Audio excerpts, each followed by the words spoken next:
So welcome. Today's webinar is titled Safety Culture, Helping and Hindering the Safety of Work. David Provan is my name. I'm the Chief Executive of ForgeWorks. We're a specialized safety consulting, training and software provider. We work globally across all major high hazard industries. I've been personally involved in safety my whole career, personally involved in leading and supporting numerous safety culture improvement programs.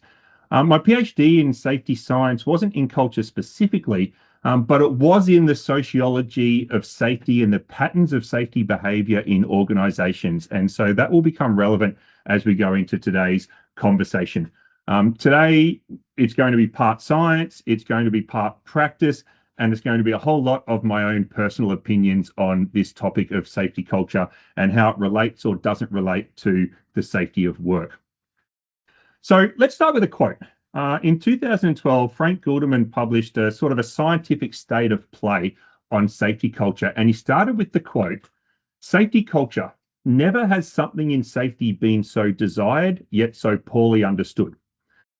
So in fact, a literature review of research projects on safety culture, and Dr. Drew Ray and I podcasted about this in the Safety of Work podcast, identified more than 60 different definitions of safety culture in the scientific literature alone. So the starting point for what we talk about when we talk about safety culture today, or when you're talking about safety culture in your organization, is not clear. So I could ask all of you on this webinar, to define in your own words safety culture. You're all likely to say something different. Hopefully we have some common themes and trends and patterns in what we say, but we're also going to have some vastly different views of what we mean when we talk about safety culture. So tip number one, when someone starts talking to you about safety culture, or you start talking to someone about safety culture, ask them specifically what they mean by that. Close friend and colleague Ron Gant recently posted on LinkedIn, and LinkedIn is, I guess, the place where all good safety conversations go to die. But he sort of suggested that, ask people to describe what they mean by safety culture without using the word safety culture. So if someone goes, safety culture, say, what do you mean when you say safety culture? Make sure that we're talking about the same thing. So to, take my own medicine, the definition that I'm going to use today for safety culture is this: learned patterns of behavior relevant to safety management that are the property of a group of people. Okay, so this is a classic sociological and anthropological definition. In essence, sort of describing culture as like an enduring social legacy. And individuals acquire this from the group that they're part of. It's not something that they're born with. So the key aspects of that definition, the first is learned. So it's sort of, it's transmitted through an enculturation process like instruction, observation, immersion. It's not a biological thing. It's not a genetic thing. It's not something that we sort of inherit at birth. It's about patterns. So this is recurring rituals, beliefs, habits that provide a predictable structure to the way that people in an organization behave in relation to safety. So it's not an individual thing. It's a pattern of it's a predictable structure and pattern of behaviors, and it's the property of a group. So as individuals, we have habits, but only a group can have a culture, and it's something that can be observed to be very similar across different people within a team, a business, or an organization. So humans, we acquire cultures through learning and socialization processes. So hopefully this background is useful for us to sort of get on the same page of what we're talking about when we talk about safety culture. And I'm going to go even a little bit back now. Hopefully for some of you, some of the history of our study of cultures is interesting. But I guess in the late 20s and 1930s, Margaret Mead really pioneered the work on cultural anthropology. She's sort of considered to be the pioneer of the study of culture. Born and raised in the US, educated in the US, mother was a sociologist, clearly interested in how and why people behave the way that they do. So we're talking 100 years ago. She did a bunch of work in New Guinea, in India, in Bali. These participant observation studies where she went and lived in these cultures and these environments for periods of time. and was looking at both the patterns within groups, but also the differences across groups. And she really called out a lot of her work was actually in relation to gender. And she sort of said, look, if gender roles can be so different across different communities, then clearly this is not something that people are born with. This is kind of like learned patterns of behavior.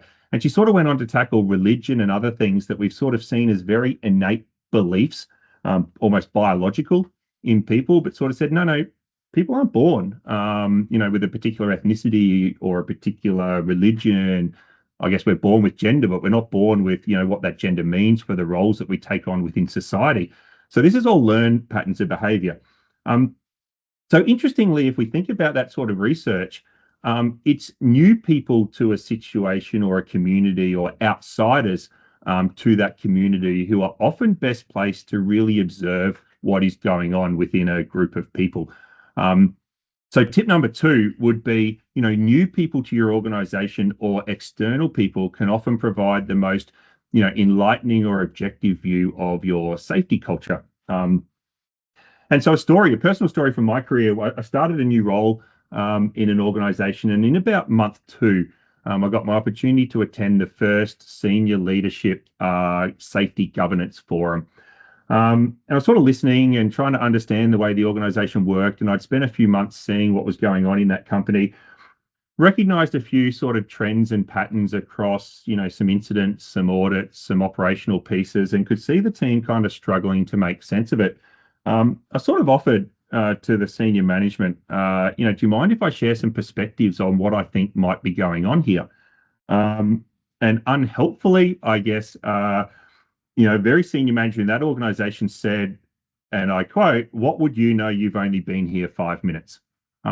Don't be that person, I guess, is this tip. It's the new people in your business that can offer kind of the most interesting, maybe blind spots for the people who live within that community and just accept something for the way that it is. So if you're in a safety role, get a report from HR every month about, who are the new people who've joined the company in the last 2 or 3 months. Go seek them out and go and ask them, what surprises you about what you've seen in our organization since joining, and how's that different from other organizations that you've been involved in? It might give you some really useful insights about, patterns of behavior in your organization. So let's talk a little bit about safety culture now specifically. And so interestingly, we go back to the 1928, which is kind of a coincidence, given that Margaret Mead started a lot of her work. And the DuPont organization, before many of us know, DuPont and now DSS Plus as a safety consulting business, DuPont has always been a chemical and explosives, well, at the time, a chemical and explosives manufacturer. And their first vice president of safety was appointed in the 1920s. And what he said was what he wanted people to feel when they walked onto any DuPont manufacturing facility is he wanted them to feel a safety atmosphere, an atmosphere for safety. It was sort of like something that you felt, like the weather. When you walked onto a facility, you could kind of just feel safety in the air, which is kind of a little bit maybe how we sometimes think about culture. And I'll talk about, the abstract way that we think about culture. But we've got to get better at saying, culture is a feeling, right? Like, what do we do with that as practitioners in real organizations? So we sort of meander through, a human factors era for safety and a safety systems era for safety. And then we end up in the 1980s, and the Chernobyl nuclear incident happens. And the Chernobyl investigation report, sort of as one of the findings, proposes that, the incident wouldn't have happened if that facility had a culture for safety. What they're really looking at was, it was a complex accident. There was lots of decisions and actions that combined that led up to, the incident that happened there. And the feeling was that if people had a greater maybe priority or focus around safety, then people might have made some different decisions that would have, changed the sequence of events and prevented the incident. Maybe in the future we'll do a webinar on incident investigation, but very much counterfactual reasoning, right? If people cared more about safety, the incident wouldn't have occurred. And please, I hope that that's not a response in your organization around incidents, that if people had cared more, then it wouldn't have happened. But following that, in the late 80s, we sort of we've expanded across aviation and oil and gas, and lots of different high hazard industries have got their own conceptualization of culture, their own definitions, their own criteria. The nuclear industry has a safety culture audit program kind of happening, which is sort of fascinating. How do you audit culture is something that I'm not entirely sure how to do, but in any case, we have that. And then we get our first, I think, our first major safety culture model in the 1990s. So the DuPont Bradley curve, some of you will be familiar with the curve. Safety seems to need to have curves or triangles or some other shape. But DuPont came out and sort of suggested that cultures are reactive, dependent, independent, or interdependent. Now, this is actually based on a psychological development model from the 1960s. Oh, cool. Yeah, no dramas. Yeah. I might have another look this morning and just make sure. Find that someone's not on mute. We can hear someone pipe in. All good. So it's based on this sort of psychological development model from the 1960s. And so it's actually, interestingly enough, the Bradley curve has never actually been published in sort of safety science literature, or it hasn't been peer reviewed or anything like that. So it's sort of a fascinating, enduring approach to safety that I'm sure many of you have been involved with during your safety careers. As I'm talking through these models, it's not my intention to sort of say what's right and wrong. As George Box, the statistician, said, all models are wrong and some of them are useful. And I think it's important that we understand these models so we can work out for ourselves what are going to be the useful models. In 1988, it was Ron Westrum who sort of first presented about his view of organizational cultural archetypes. And he talked about three archetypes. He called them pathological, bureaucratic, and generative. And what he was really looking particularly at the healthcare and aviation industry. And he was looking at kind of like pretty much how these organizations respond to sort of situations, including kind of like safety situations. And then it was Patrick Hudson who kind of started working extensively with Shell, the oil and gas company, in the early 2000s. And he publishes the Safety Cultural Maturity Ladder, and sort of 5 rungs on the ladder from pathological, which is a little bit like the same language as Ron Westrum was using since 1988 to talk about this sort of really laissez-faire culture where people shirk responsibility and fear and reactivity kind of like dominate the approach to safety. And then he sort of introduced this reactive, which sort of goes back to DuPont's kind of reactive starting point as well. Then he sort of talks about, he talked about calculative, which lines up with Westrum's bureaucratic approach, which also lines up with the DuPont dependent approach, which is we do things because the system and process and supervision kind of requires us to do it. Then he sort of proposed proactive as the 4th of the 5th rung, which is a lot like DuPont's independent. I do this because I know that I need to, and I see the value in it. And then talked about generative, which again was the same label that Ron Westrum used in his model, and looks a lot like the interdependent model in the Bradley curve. So this period from 1995 to 2005, we're sort of seeing this convergence or alignment in thinking about how we might think about safety culture. Now, look, that's 20 years ago. The end of that period is 20 years ago now. Since then, the Kiel Center, DECRA, lots of organizations have come out with different models. Yes, all palms up sort of cards on the table. At ForgeWorks, we have our own model. It's not a safety culture model. It's a safety of work model. I'll briefly sort of talk a little bit about that at the end. But like I said, all models are wrong and some are useful, and it's your job as a practitioner to work out what is the most use. So tip number 3, if you're doing work on safety culture in your organization, make sure you're as formed as you can be about it and about the models and the approaches and what they're trying to understand about your organization. This is going to enable you to sort of bust myths and assumptions and, common misunderstandings about safety culture. And it also helps you kind of promote, the science and the evidence base for trying to understand, like we started with in our definition, the patterns of behavior in your organization. It's really easy, and I've been guilty of this in the past, of being quite critical of safety culture, and we'll talk shortly about some others who are quite critical of the term safety culture.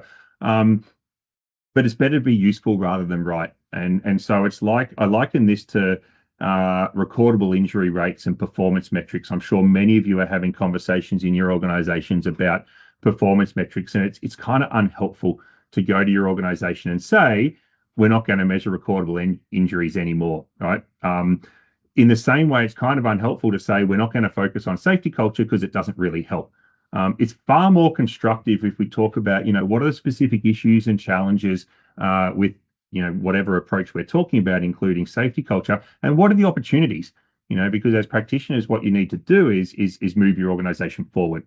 And you sort of don't move your organization forward by just kind of saying no, right? You've got to offer a way forward. So the topic of this talk, and I know I've given quite a lot of background, and hopefully for some of you, the context and the background was interesting. The title of this talk was, I guess, how our understanding or this idea of safety culture can help or hinder the safety of work. This is very much starting to move into some of my own personal opinions and experiences with working with notional safety culture within organizations. But hopefully, some of this might resonate. And please, like I mentioned, jump in the chat and ask some questions if you and raise a different perspective. I'd love to sort of debate a different perspective as well. I want to talk about 3 ways that I think our existing approach to safety culture maybe hinders our progress on the safety of work. So the first is that we make our idea about culture about individual people. So we sort of said in the definition that it's not about individual habits of people. It's got to be about patterns of behavior that are consistent across a group. So, we talk about culture a lot of times when we look at an incident and we say, part of this incident was caused by a safety culture problem. And when we say that, we're really talking about like the decisions and actions of that individual. Like, I don't think we're really talking about patterns of behavior across the organization that put this person in a situation where that was the logical decision and action for them to take. And anyone else in the same situation would have made the same rational decision and taken the same action. So we make it about individuals, and then we sort of just make this broad assumption that, oh my God, we've had this one event, so we must have this, cultural issue. And we do that without a real analysis of patterns of behavior. So if someone comes and says, I think the cause of this incident was a cultural issue, kind of my first question then was, okay, so I'm assuming you've been to 10 different teams, 3 different sites, you've spoken to all the people who do this type of work, and you've really clearly formed the view that, yes, in this situation, every single other person in every single team would have behaved in the same way because the organization is shaping the work and the decisions around the work to happen like this, on a repeatable basis. So it's not about individual people. It has to be about the organization. We also, the second thing is we make our discussion about culture about things that we can't control or influence. So as soon as we start talking about beliefs and attitudes and values, we really put ourselves in a real position of inaction. So this idea where people say, I want safety to be a core value of the organization, I'm going to say it's not wrong, but I'm also going to say it's not useful, right? 60% of people have been in their current organization in Australia, have been in their current organization less than 5 years. 20% have been in your organization less than a year. The average working age in Australia is, I didn't look this up, so you can fact check me, but I'd say 40, right? Let's just assume it's late 30s or 40, the average working age, right? So someone who's been in your company for a year and you're saying you are able to change their beliefs, attitudes, values, risk perception. Like, it's really positioning you as not being able to, you can't take action on these things. And kind of the only things that it leads to is slogans, safety stand downs, posters, coffee cups, constant messaging about how people should think and what they should believe. Right. And if you look into the biology of belief and particularly adult learning, you sort of say that that's a bit of a fool's game in an organization. As we'll talk about what can help, you're far better off working on how you can tangibly shape decisions and actions around work, as opposed to try to work on changing the way that people, internally think about the world. So even if these things matter, and I'm going to say they do, right? I know that they do. I know that beliefs, values, motivations, attitudes, they're important, right? They're important to all of our decisions in life. They do vary across different cultures, for those of you in global organizations. but I'm gonna say, as an organization, it wouldn't be the thing I'd go to trying to work on.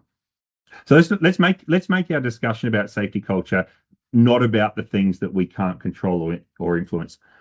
The third, I guess, and the final kind of way that I think it hinders is, safety culture is not a systems thinking perspective. So all of your organizations are complex systems, right? We got to think about the human, the technological, the organizational, and the cultural aspects and the relationships between those in any, complex organizational system. And as Ryman and Rollingen kind of suggested, we talk about safety culture as if we're sort of taking this holistic view about the way that all of our people see the world. So we can convince ourselves that it's a very holistic sort of perspective on safety, but it's actually quite a narrow perspective of safety when we look at the design, the planning, and the execution of work. So there are three ways that I think that we really fall into a trap of not being able to make progress on culture. We make it about individual actions of people. We talk about things we can't control or influence in a meaningful way, and we avoid kind of having a systems perspective on safety.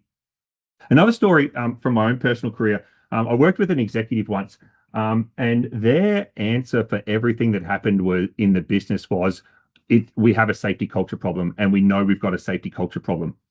And I'm like, no, the time, the first thing I think, well, if leaders create cultures, then we don't have a safety culture problem. We might have a safety leadership problem, and you're kind of the leader of that business. So maybe less time for words, more time for mirrors or something. But I wasn't that cavalier at the time.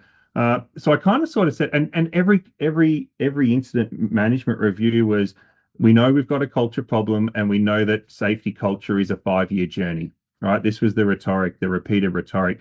And so, I listened to this for about 3 years, and after 3 years, when it was another incident and another justification or explanation for that incident being a safety cultural problem, kind of said, okay, well, we're 3 years in, so you must be 60% there now. So tell me what you've done.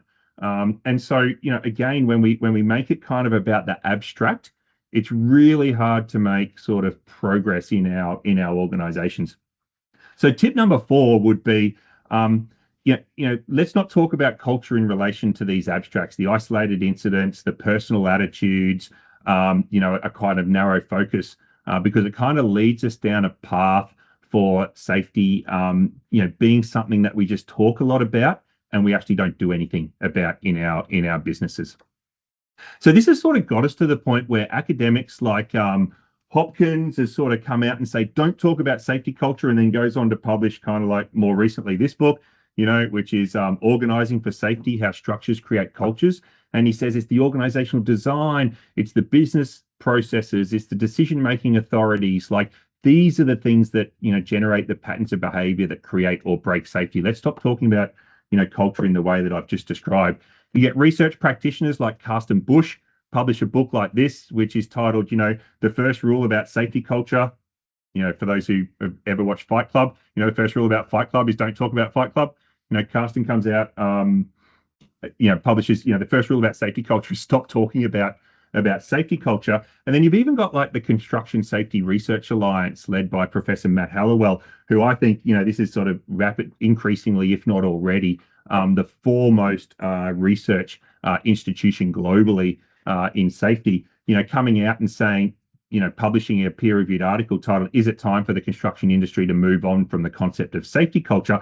And in their words, and this is Matt's, latest book on energy-based safety, comes out and goes, all this talk about safety culture is a distraction from identifying and managing high energy hazards in our operations. So we've got all these sort of this sort of ideas and books and influential safety people who are sort of saying, look, just stop talking about culture the way that we're talking about culture. So what does help? I want to offer some sort of solutions and some ways forward, and then we're only probably 4 or 5 minutes away from getting to the Q&A. So what does help? So I think, like I mentioned, telling people, particularly leaders in your business, don't care about culture, don't worry about culture, that's not the answer, right? We'll end up exactly where we are with performance metrics and saying, don't worry about TRIFR, don't care about TRIFR. and leaders looking at us like we've got two heads and working out a way to replace us, right? Like it clearly is a thing. It's clearly a thing that's important.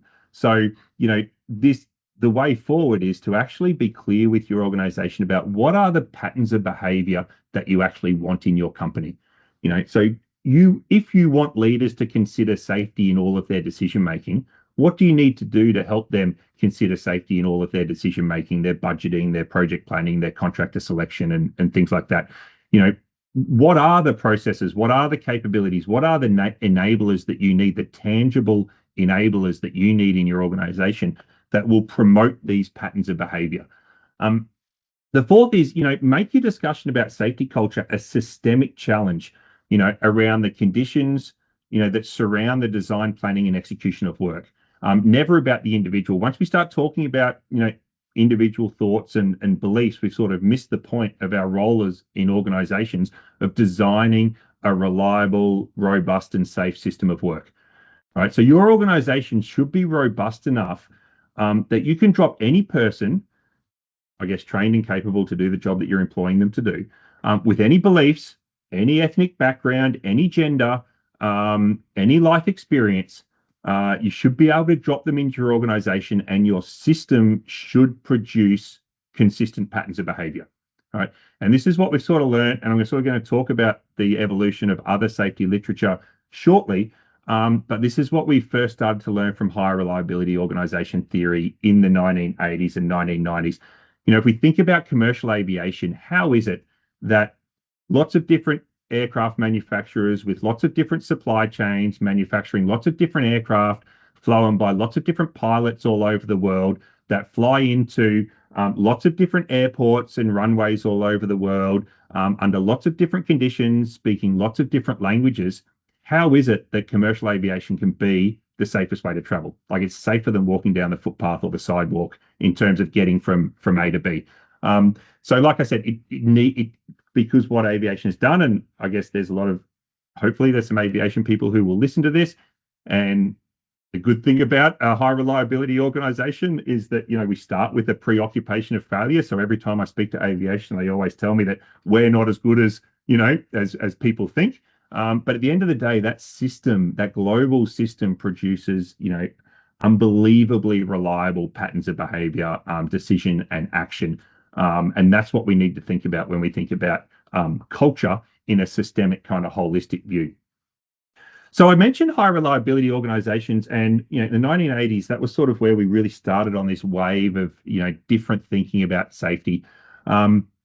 And actually, David Boris, who's Australian researcher, he sort of published a paper, I think it was 2009, which was titled "The Fifth Age of Safety: The Adaptive Age," and sort of talked about how safety had moved from rules to culture to resilience. And this is what I'm trying to do in this conversation. How do we move from this discussion of culture as this abstract care more sort of approach to safety into a really resilient system design that produces reliable patterns of behavior in both foreseen and unforeseen situations? So I guess to finish off before the Q&A, yes, I mentioned partway through this thing that at ForgeWorks we have our own safety of work model. It's not a safety culture model. I consider it a holistic systems perspective on safety. How this came about was, I mentioned earlier, I was one of those people who said safety culture is not, the way forward. And more organizations started to ask us, but we want to assess where we're at. We want to assess where we're at in terms of safety. Fortunately or unfortunately, depending on the way that you look at it, in 2020 and 2021, living in Melbourne, Australia, the second most locked down city in the world, I had over 270 days to ponder my existence and contribution to safety under some form of house arrest, and kind of said, let's start from a blank page. Let's build a model based on the science, the high reliability engineering science, the high reliability organization science, resilience engineering, safety differently, safety 2, human organizational performance. What does the safety science say in 2020 is the way to think about creating safety in complex systems? And we developed our model of sort of 15 factors, mirroring those 3 approaches: compliance, leading, and resilient. And been fortunate in the last 5 years or so to work with more than 60 organizations, some of which had decades of experience working under other cultural maturity models and really wondering if they were making, meaningful improvement. At least, our global serious injury and fatality rates suggest that maybe we weren't making meaningful improvement in what we want to be creating, which is a serious injury and fatality-free workplace. So tip number 5, I guess, where we finish off, along with this recording, we'll send you all a copy of our 40-page blueprint. And all I'd hope that, if you are looking to work on safety culture in your organization, you'd give us the opportunity to kind of have a chat and see if we can help with the specific problem that you are trying to solve. Now, from our last webinar, I've seen there's been a few things in the chat about the recording from the last webinar. Last webinar, we did a bunch of Q&A and had a whole lot of people say to me that the Q&A was more interesting than the webinar itself. I've had half an hour or so to tell you what I think you should hear, but now we've got a bit of time together to talk about what you actually want to hear. So Ryan, hopefully we have a few questions. Over to you. Thanks. So the first question that came in was from Florent, and it was, if safety culture can't be taken as a core value, what is the best approach to take safety culture in an organization to drive excellence? Yeah, it's a good point. So I think it's not so much, it's more about the language that we use about core values. So I'd always say is, what are we doing to have safety considered the way we expect it to be considered in our operation? So the way that the high reliability organizations work, and the research was done in like nuclear operations, commercial aviation, air traffic control, these organizations kind of know that if they get safety wrong, it's a real bad day for the company, right? And so, the question is not so much about core value, but to what extent does the organization, I'm trying to look for a word that's better than priority, but to what extent does the organization really see the management of safety as central to their undertaking as a business, right? And this is the real challenge that we have in many organizations. Integrated, Anthony, integrated is a great word. We actually use integrated to talk about a resilient culture is one where safety is integrated. There's another saying that I like, which is you can't fix safety with safety. That safety is created by the organizational and operational decisions and actions of leaders. So without breaking bubbles, it's not so much what we decide as safety team members, and I'd argue that it's not really that much of what our front line decide. It's basically the environment that the organization's created for people to do work in. And so I sort of say that, let's talk about core value and really talking about, where is safety in terms of, our organizational decision-making processes. And you can test this, right? The next time, your organization cuts budget by 20%, just ask, how have we considered safety in this decision about budgeting? The next time your board appoints a new chief executive, just go, okay, so how have we considered safety in the appointment of this particular chief executive? It's the consideration of safety in all of the decisions. Last little funny anecdote around that. There's a little cartoon that I really like and use a bit in presentations. It's like 2 astronauts in a space shuttle, and the space shuttle program was sort of infamous for their faster, better, cheaper slogan. And there's 2 astronauts sitting in a space shuttle saying, I feel really comfortable that every single component on this aircraft was manufactured by the lowest bidder, right? And so it's this idea of, safety needs to be an inherent part of, organizational operational decision making, rather than us talking about it as a core value.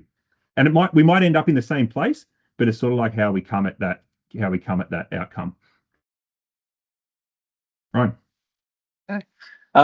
There was a not a question, but an observation made by Christian as well, just in regards to sort of, I think, agreeing with you in that sort of the beliefs, values, actions approach to culture, not very useful. But in terms of impact, often that first experience for new starters in the pre-start process, on the job, on the site, going through that really good quality pre-start can really set, go a long way to shifting their perceptions of safety and the safety culture on site. And on that flip side, it can become a strong reinforcer of it not being a positive safety culture. So the 100% agree. 100% agree with that comment and sentiment. So, when we talk about all these things like safety culture, and we talk about human and organizational performance and safety differently and what we're doing in safety, that kind of might be semi-interesting to us as practitioners. I'd probably encourage you not to go too deep in conversation at a social gathering or a barbecue or something like that, because it may not be interesting to others. It's definitely not interesting to the front line, right? I say, don't talk to your people about safety culture. Let them experience it from their leaders, right? And so that point, like inductions and pre-starts are absolutely ways of setting tone, right? And then hopefully when we look at the leadership shadow walk, and you're all familiar with the walk the talk, or actions speak louder than words, a lot of safety is about the words, right? Safety is a core value. It's a first priority. We take safety first.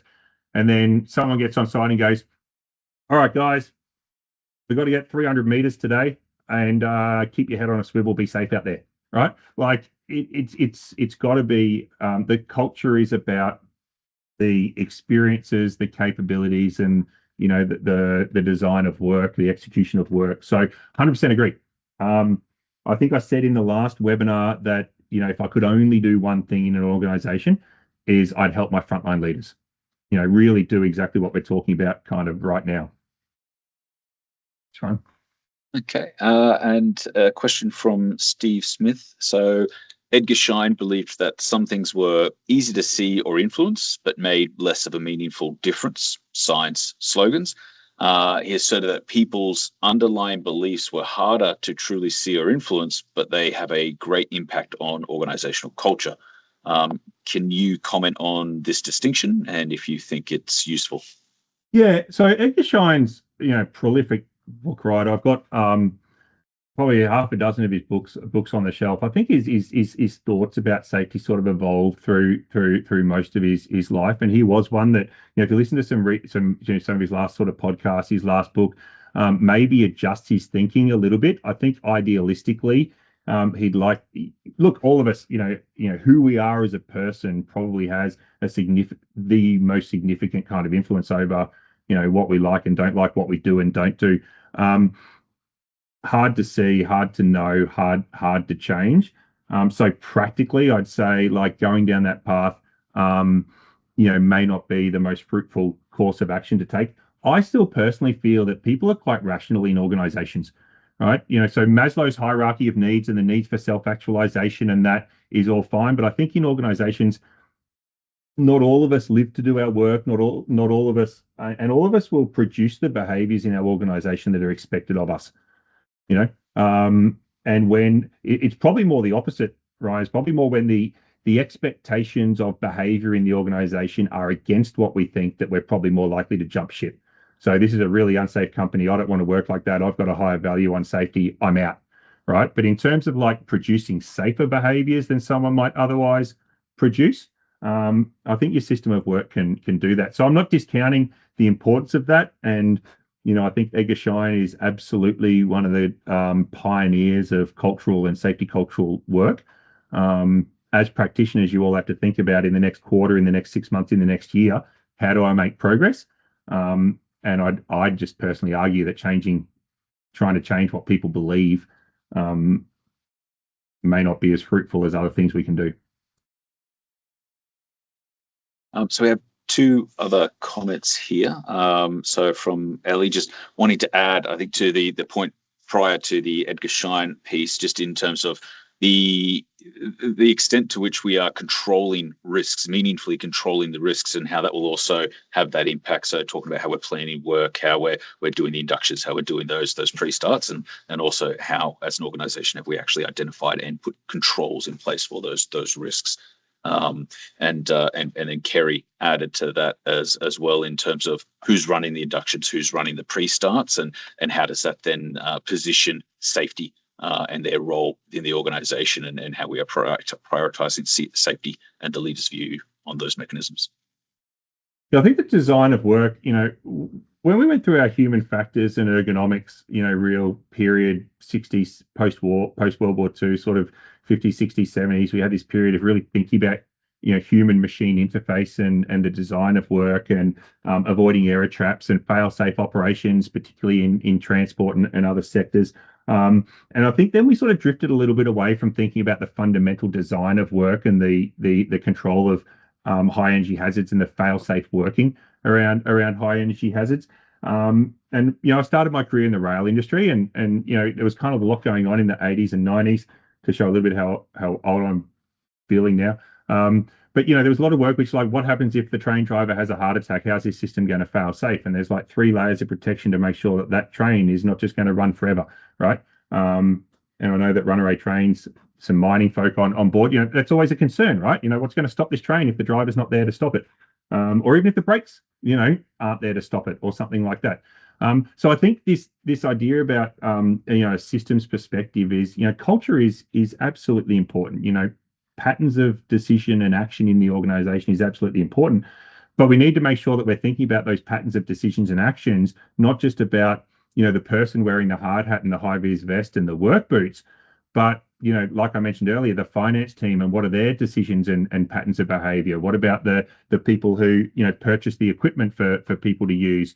And so when we start thinking about decisions and actions of people, and what's enabling and constraining the decisions and actions of people across our business, we start to be able to work on quite tangible things. And then to sort of Kerry's point about supporting leaders, leadership is just, like, it starts and ends with leadership in an organization, right? And that idea about have we provided the capability for people to even understand in their role how it is that they contribute to safety? Because I kind of say this a little bit to leadership teams now. When I started my career in safety, I genuinely felt like we had a bit of a commitment problem to safety. Like, we actually needed to get, I'm going to contradict myself now, we kind of needed to get leaders to care a bit more. But it was, again, they were part of a system which didn't really prioritize safety. So leaders didn't really, take on that pattern of behavior. Now, I think the expectation is so clear from boards and executive teams that safety is really important. So we don't really have a commitment problem. Our system is producing enough commitment to safety. That's what I say. From a culture point of view, your systems are producing enough commitment. What I'd probably say is you've got an execution problem. Your system is not yet translating that commitment into, you've got an execution problem. It's not translating that commitment into reliable patterns of decisions and action across your business, right? And that's the work that we need to do as safety professionals, is to take that commitment and help our organizations better conceptualize, design, plan, execute, and oversee, and learn from work in the operation. A couple of questions just coming in. So from Lindsay, what are your thoughts on different ways of researching safety culture? So ethnographic research, surveys, focus groups. What's the best approach? So I'd always sort of suggest, there's the validity and there's the practicality of researching cultures. So I mentioned with Margaret Mead's work, if you're familiar with Jane Goodall, who passed away last year, and her work on the apes in Africa, and that, who literally went and lived with the apes and observed their patterns of behavior.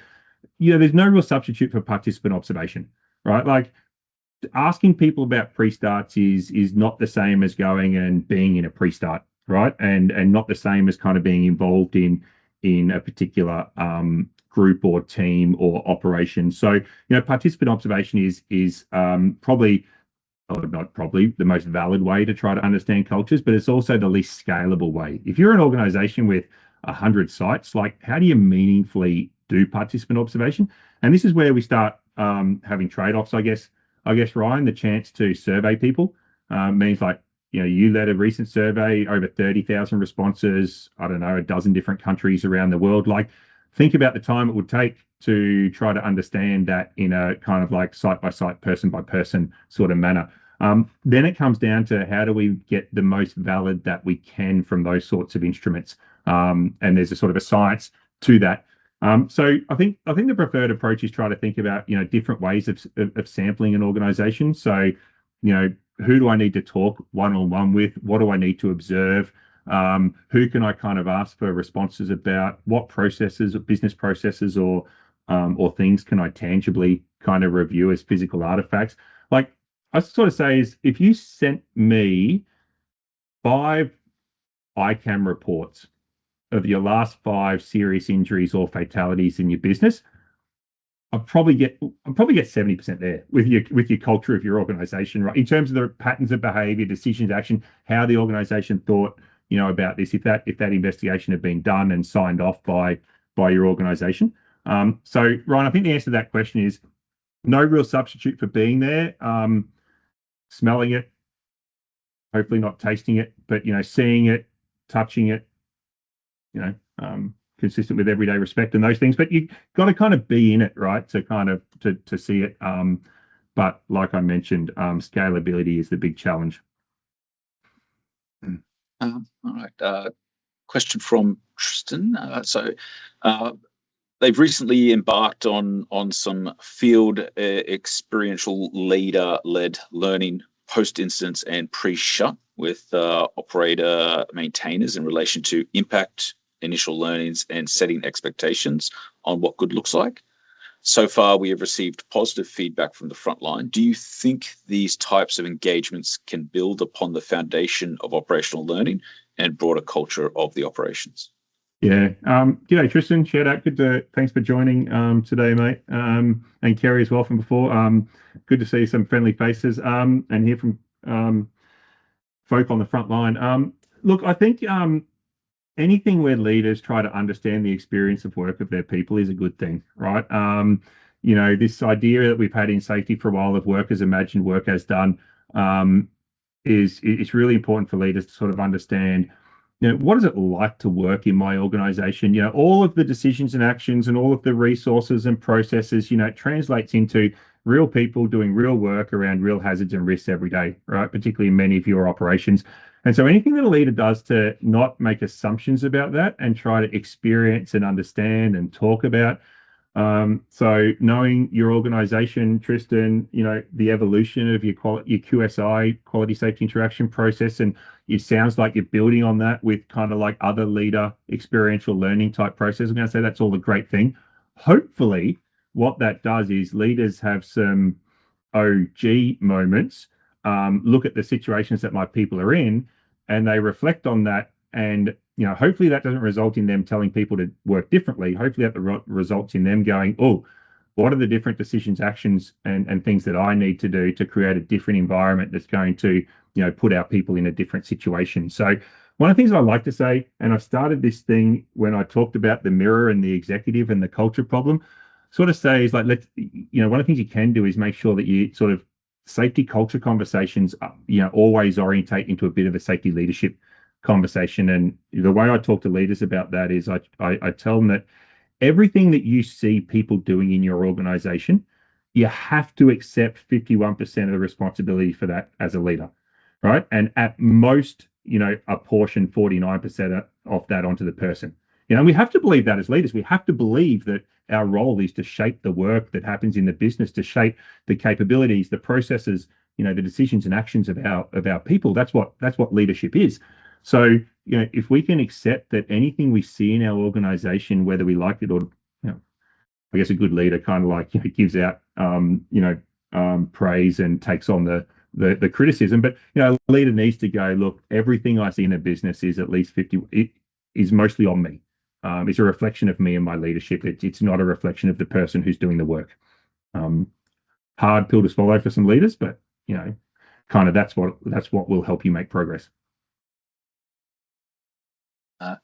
Yada has requested that we don't assign any homework off the back of the webinar like you do with the Safety Futures courses, but does ask if you have any tips on how best to measure sites' safety cultures. Where are they on the Bradley curve? So that way, if they have that baseline, they can look at what work is required to raise the standard. Yeah. So there's I guess there's two ways of doing that. One way for yourselves is, I mentioned at the start, is be really clear about the behaviors that you want to see in your business. And when I say behaviors, people are gonna, I can just see the LinkedIn now where people are going to go, oh, David's a behavioral safety guy. We care about behavior in our organization. Like fundamentally, we care about behavior. Behavioral safety is about the pathway for getting the desired behaviors, being more about compliance, reward, and punishment. What I'm saying is, behaviors that I'm talking about are about the behaviors that the system produces, right? So I guess, one way is to actually be really clear about what are the behaviors that we want our system to produce. So one of the exercises that I do a lot with executive teams is ask them to say, what's the think about your organization in the future. Think about the safest, organization you can imagine. What does it look like? And we'll go, oh, there's open communication. Okay, there's trust. Okay, everyone has a really good understanding of the risk and considers risk in all their decisions. Okay, and you say, okay, these are the 10 things that I really want my system to produce. Then I guess when you go to different sites, you can, find a way to understand to what extent this particular site is producing these behaviors. The second way is selfishly to pick a model like ours and say, can you guys do it for us with your view of what behaviors our system should be producing? So yeah, I guess it's never my intention to hard sell. For most of you who know me know that, but you can create your own model and you can decide. I know some of these people on this call, they have their own organization maturity model around the behaviors they want to see in their organization, and they go out and study site by site what it looks like on an annual basis. But yeah, you can do that for yourself, or I guess pick the model that you have the most faith in and go forward with that. And anyone looking for homework, by all means, and if you're still on this call now, and like some of you have, and you want to spend 12 weeks with me starting on the 24th of March doing our Safety Futures Advanced Safety Practice course, like literally 12 weeks exactly like this, with homework, give me a shout out this week and we'll sign you up. Cool. Have we got one more? So from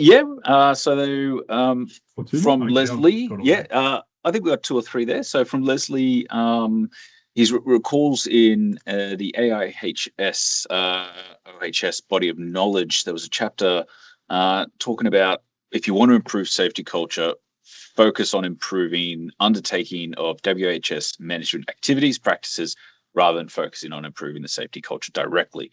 So I think that sort of ties in very nicely with what we've been talking about, but he's just asking you, so what are your thoughts on that? Yeah, not that dissimilar. I think it's a little bit of an oversimplification. I'm not sure, did Sidney Decker write that chapter on culture, or did he rewrite that chapter on culture? It doesn't sound like him, but I thought he was involved in that. But anyway, maybe wrote the safety theory chapter.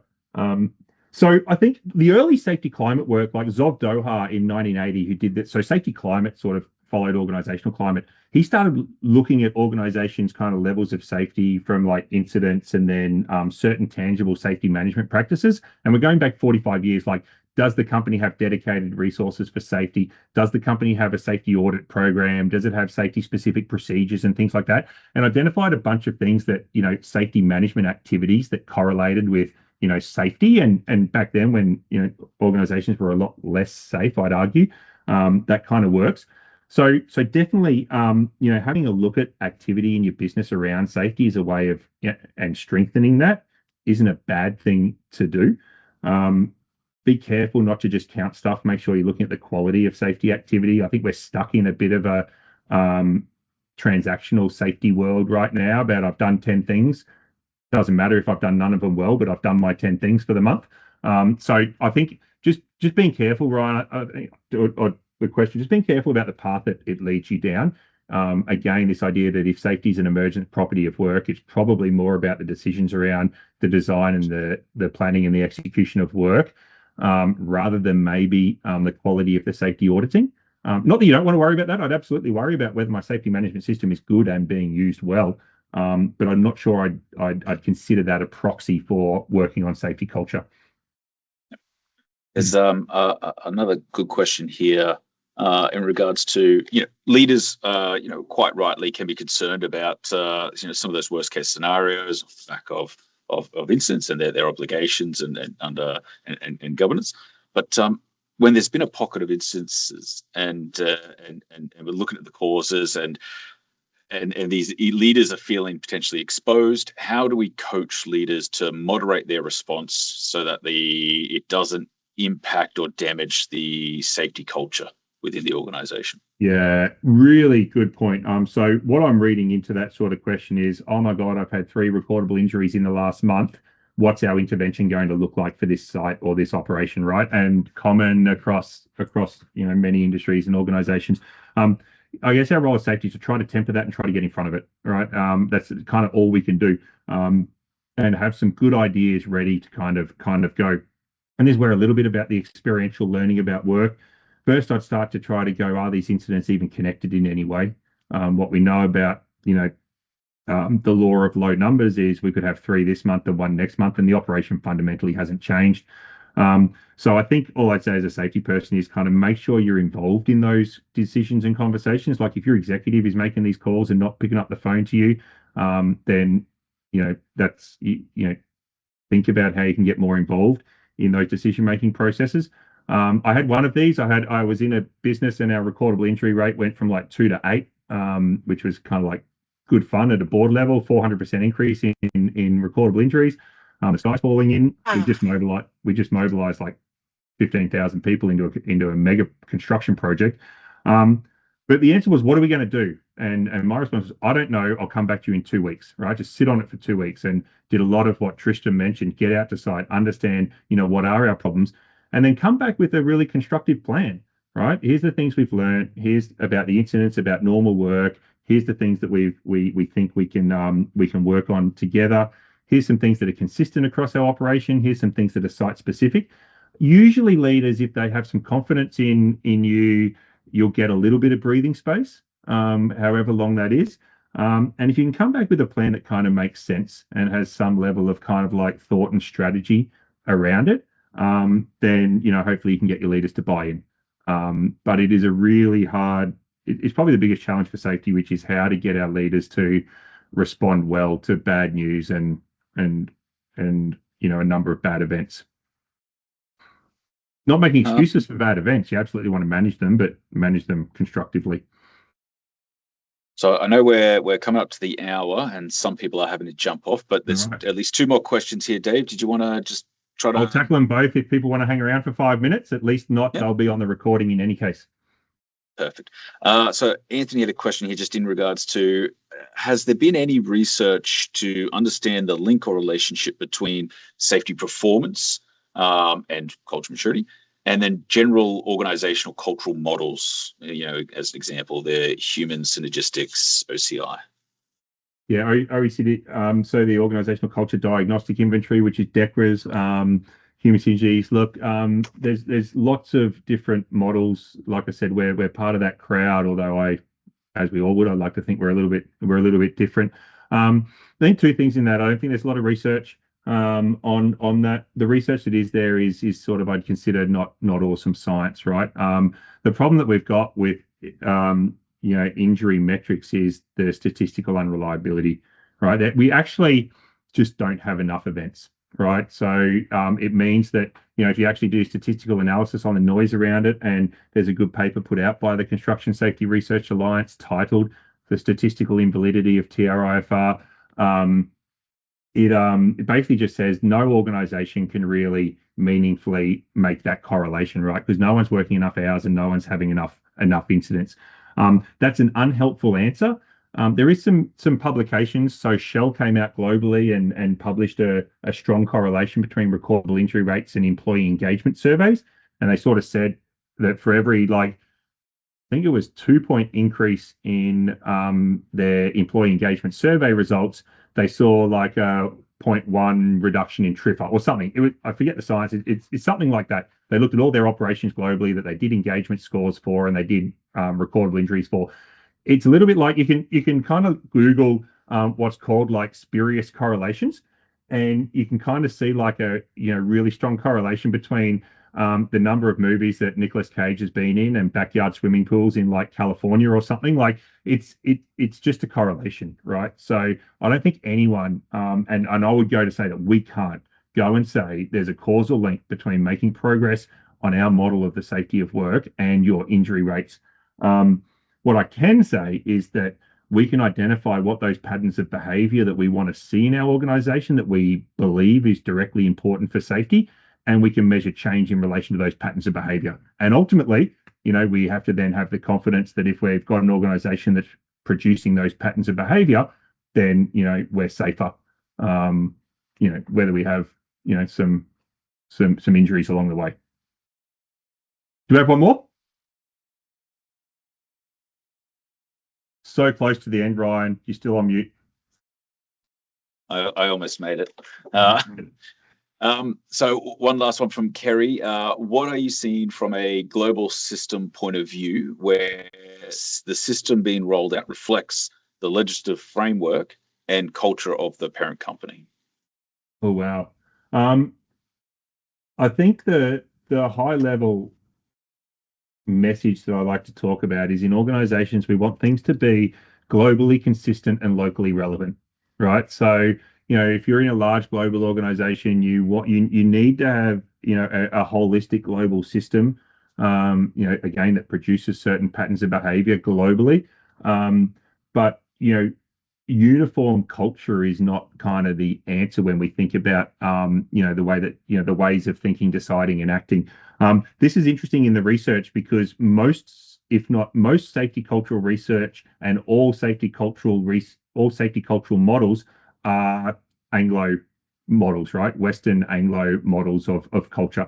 And we know, being fortunate to do work in Central and South America, in Asia, in Africa, and places all over the world, you're dealing with different background cultures, and these cultures are very ingrained. So the work I started talking about with Margaret Mead, when we talk about ethnicity and even things like religion, these are things that people actually believe to be part of who they are without, but they weren't actually born with, right? So, what we need to do is make sure our system of work is able to work with the people that we put in our particular system. So it goes to our processes, it goes to our leadership, and I guess when we think about the patterns of behavior we want to see, so say we want to see a pattern of behavior where we want people to consider the risks before they perform any task, right?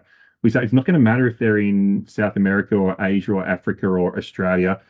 This is a behavior that's important to us. We can't have a single process for that that's going to make sense to every one of those different operations around the world. So that's why I sort of form this view of globally consistent, locally relevant. How do you sort of take the high level kind of expectation and how do you translate something into a meaningful kind of capability, process, expectation with the right enablers and not in different operational environments. And that's the funnest thing that I think organizations can do.